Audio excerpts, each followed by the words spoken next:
Alhamdulillah. Alhamdulillahilladzi ja'ala al-laila wan-nahara khilfatan liman arada an yadhakkara aw arada syukura. Wa asyhadu an la ilaha illallah wahdahu la syarika lah. Wa asyhadu anna Muhammadan abduhu wa rasuluhu la nabiyya ba'd. Allahumma shalli wa sallim wa barik ala sayyidina Muhammad wa ala alihi wa ashabihi ajma'in. Ya ibadallah, usikum wa iyaya nafsi taqwallah wa ta'atihi la'allakum tuflihun. Wa qala Allah ta'ala fi kitabil karim wa huwa asdaqul qailin. A'udzu billahi minasyaitonir rajim. Bismillahirrahmanirrahim. Ya ayyuhalladzina amanu taqullaha wa tanzur nafsum ma qaddamat lighad. Wattaqullaha innallaha khabirun bima ta'malun. Wa qala ta'ala Yawma la yanfa'u malun wala banun illa man atallaha biqalbin salim. Shadaqallahul azim wa shadaqa rasul karim wa nahnu ala dzalika minasyahidin wasyahidin. Kaum muslimin sidang jamaah salat Jumat rahimakumullah. Tiada kata yang patut kita ucapkan melainkan rasa syukur kepada Allah atas segala nikmat, karunia, kesehatan, kesempatan yang kita dapatkan dari Allah, sehingga pada siang hari ini kita sudah memasuki Jumat pertama di bulan Rajab tahun 1444 Hijriah, bertepatan tanggal 27 Januari 2023. Jamaah sekalian yang rahmati Allah, yang singkat itu adalah waktu. Oleh karena itu, waktu yang kita miliki tentu harus kita gunakan sebaik-baik mungkin. Dan yang dekat dari kita adalah kematian, sehingga kita harus mempersiapkan bekal kita untuk menghadap kepada Allah Subhanahu wa ta'ala. Oleh karena itu, di Jumat yang penuh keberkahan ini, apalagi di bulan Rajab yang termasuk salah satu bulan yang mulia dari 4 bulan, sebagaimana di dalam surat At-Taubah dijelaskan, a'udzubillahi minasyaitonir rajim, inna iddatash syuhuri indallahi 12 syahran fi kitabillah yawma khalaqas samawati wal ardi minha arba'atun hurum.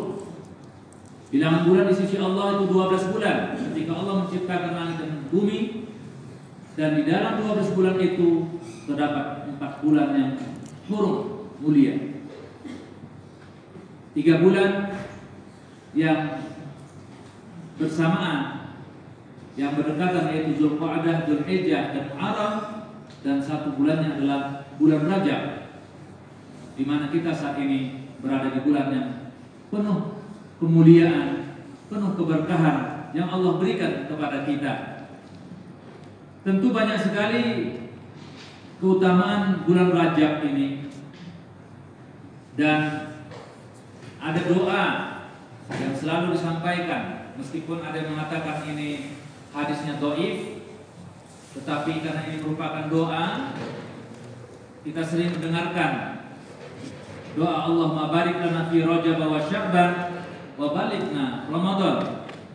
Ya Allah, berkahi kami di bulan Rajab dan Sya'ban, sampaikan kami dengan datangnya bulan suci Ramadan.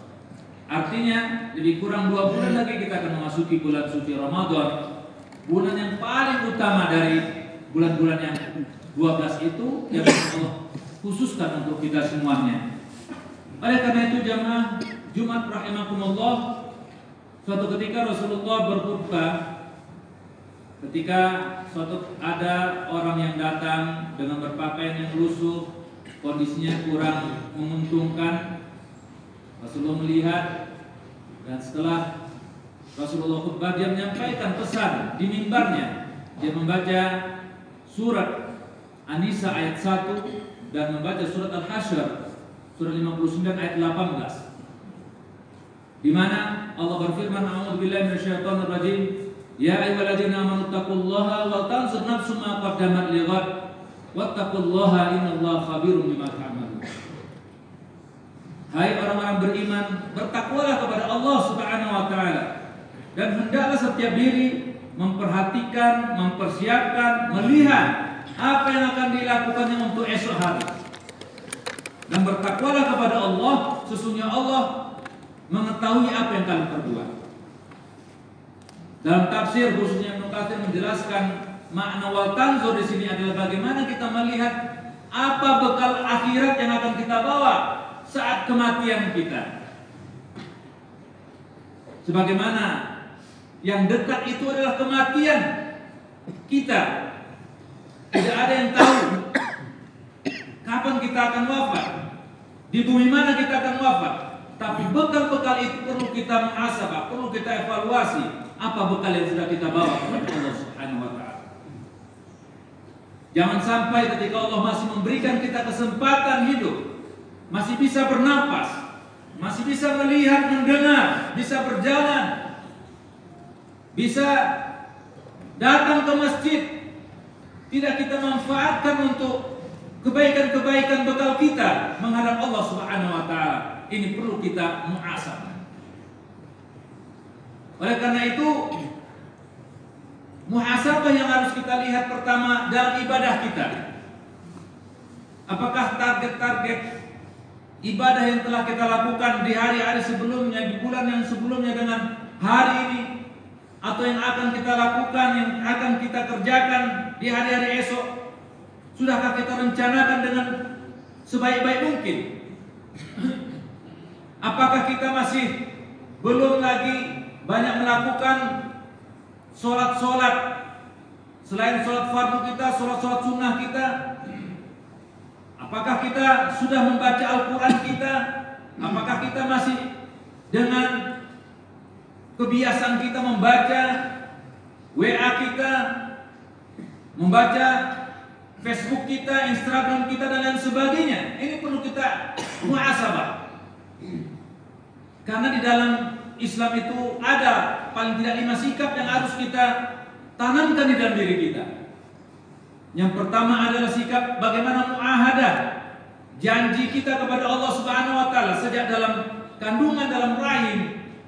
Kita sudah berjanji kepada Allah Subhanahu wa taala bahwasanya Allah adalah Tuhan kita. Kita akan menjalankan perintah Allah, sami'na wa ata'na.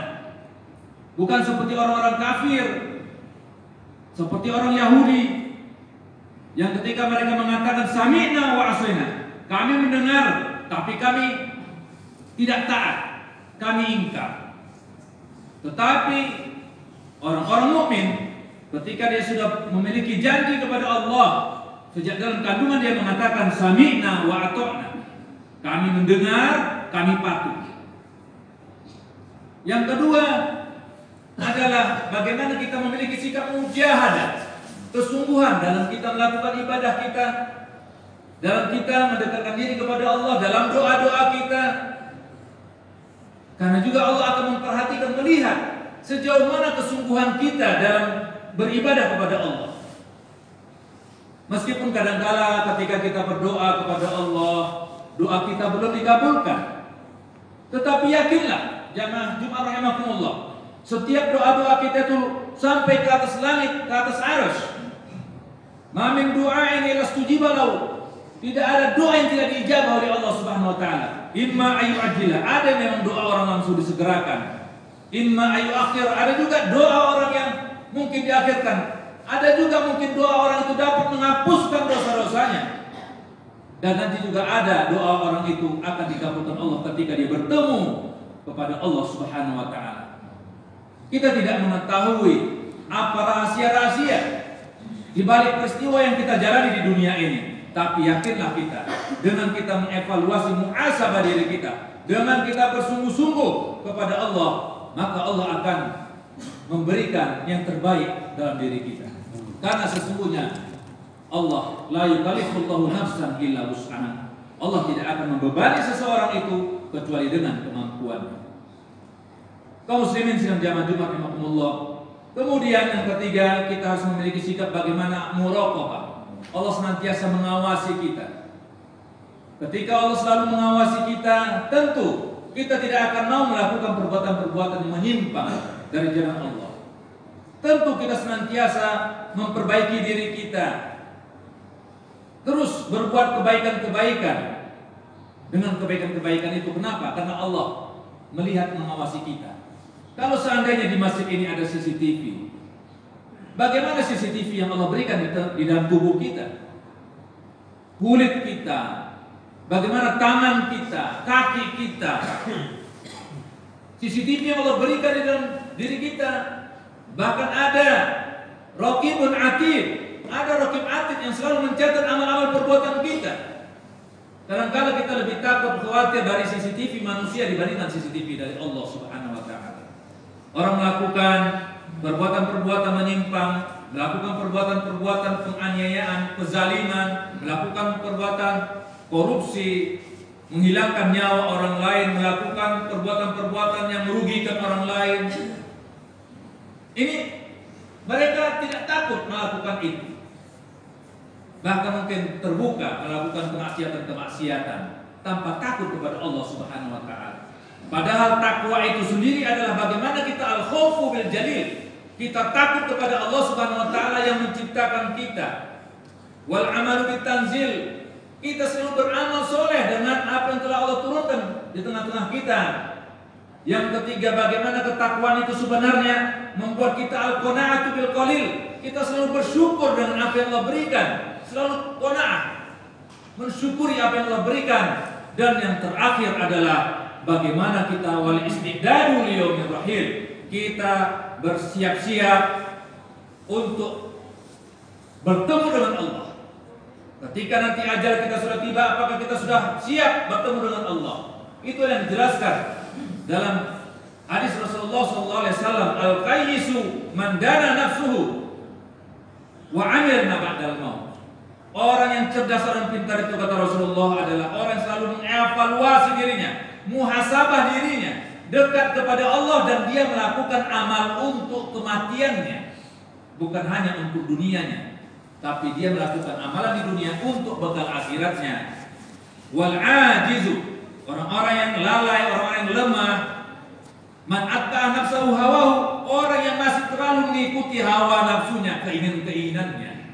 Padahal Rasulullah katakan umatku antara 60 dan 70 tahun. Seandainya kita sudah 60-70 tahun, sudah dekatlah kematian kita, yang harusnya kita membekali diri kita dengan amal-amal soleh.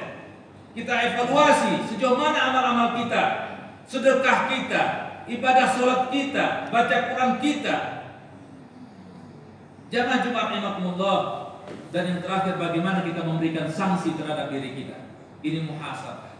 Kalau seandainya kita dalam beribadah mungkin masih malas-malasan, apa yang kita bisa berikan hukuman pada diri kita? Niatkan nanti di bulan Ramadan aku iktikaf. Niatkan kalau kita mampu saya akan umroh Ramadan. Saya tidak lagi banyak memegang handphone tapi beribadah. Kita beri sanksi apa yang mungkin dari hal-hal dunia ini yang membuat kita lupa kepada Allah. Coba tinggalkan sehingga kita benar-benar menjadi orang yang dekat kepada Allah Subhanahu wa Ta'ala. Yang terakhir, selain muhasabah terhadap ibadah kita, juga muhasabah terhadap kegiatan sosial kemasyarakatan kita. Bahwasanya kita hidup bertetangga, bermasyarakat, bersosial. Mari semua kita juga menjaga hubungan hablum minas kita. Jangan sampai kita ibadahnya sholat, ibadah sholat kita, puasa kita, zakat kita, tetapi dalam hal kita bermuamalah dengan manusia banyak hal-hal yang tidak baik, maka kita akan termasuk orang yang bangkrut, orang yang muflis. Sebagaimana dikatakan, siapakah orang bangkrut itu? Atadruna mal muflis? Sahabat berkata, orang yang bangkrut itu adalah orang yang man dirham lahu wala mata, orang yang tidak punya harta, orang yang tidak punya duit. Orang hanya berpikir orang yang bangkrut itu orang yang tidak punya uang itu adalah orang bangkrut. Tidak. Tapi kata Rasulullah, orang yang bangkrut itu man ya'ti bi sholatin wa siyamin wa zakatin. Orangnya sholat, puasa, zakat, tapi waqaf syatama hada, suka mencela orang lain. Waqadha hada, menuduh orang lain, membuli orang lain, menzalimi orang lain, mengambil hak orang lain. Wa akala mal hada, makan harta orang lain. Mencuri dengan cara-cara yang tidak baik, mencuri dengan cara-cara yang tidak benar. Ya, mencuri harta orang lain. Kemudian wasafaka mala hada, wasafaka dama hada, suka menumpahkan darah orang lain, suka membuat orang lain ini menjadi orang-orang bermusuhan, saling ikhtilaf, saling gontok-gontokan dan lain sebagainya. Maka mereka diambillah pahala-pahala sholatnya, puasanya, zakatnya dan lain sebagainya, diberikan kepada orang yang dizalimnya tadi. Kemudian kalau sudah habis pahala-pahalanya dan masih kurang dia membayarnya, maka diambillah dosa-dosa orang itu diberikan kepadanya. Tsumma tur'at ilan nar, kemudian dicampakkanlah dia ke dalam neraka. Mudah-mudahan Allah senantiasa melindungi kita, memberkahi kita di bulan Rajab yang penuh berkah ini. Semoga kita dapat memasuki bulan Rajab dan Sya'ban dan Allah pertemukan kita dengan datangnya bulan suci Ramadan. Barakallahu lakum fil Qur'anil azim wa nafa'ani wa iyyakum bima fihi minal ayati wa dzikril hakim. Aqulu qawli hadza wa astaghfirullahal azim li wa lakum wa lisal muslimina min kulli dhanbin fastaghfiruhu innahu huwal ghafurur rahim.